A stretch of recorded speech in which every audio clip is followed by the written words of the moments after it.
গুঞ্জনের চুল নিয়ে আমি অনেক বেশি এক্সাইটেড ছিলাম। আমি আরও কিছু ভিডিওতে বলেছিলাম।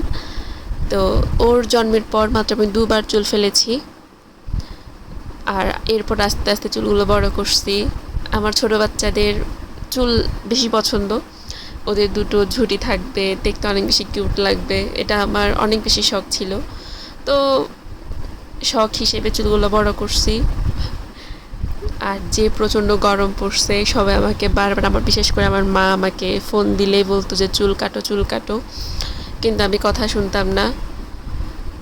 মানে আমার চুল এত বেশি পছন্দ ছিল, আর আমার কাছে আমার মেয়েকে চুলের দুই পাশে দুটো ছুটি করলে এত বেশি কিউট লাগতো, অনেক বেশি সুন্দর লাগতো আমার কাছে। আপনাদের কাছে কেমন লাগতো সেটা জানি না।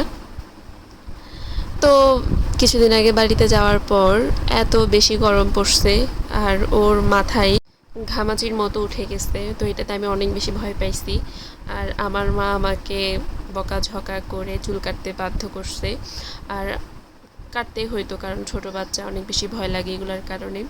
তো প্রচণ্ড গরম ছিল ওই দিন। আমরা ঘর থেকে বের হয়েছি প্রায় 11টার দিকে, আর দেখেন ওয়েদারটা এত বেশি সুন্দর ছিল, মেঘগুলো দেখে জাস্ট মন ছুঁয়ে গেছে। তো যেটা বলতেছিলাম, গুঞ্জন ওই দিন চুল কাটার সময় একদমই ঝামেলা করে নাই, ও অনেক সুন্দরভাবে আমার মায়ের কোলে বসেছিল, চুপচাপ করে একদম চুল কাটতেছিল। ওকে চুল কাটা দেখে আমার অনেক বেশি কষ্ট হয়েছে, পুরো চেহারাটাই চেঞ্জ হয়ে গেছে।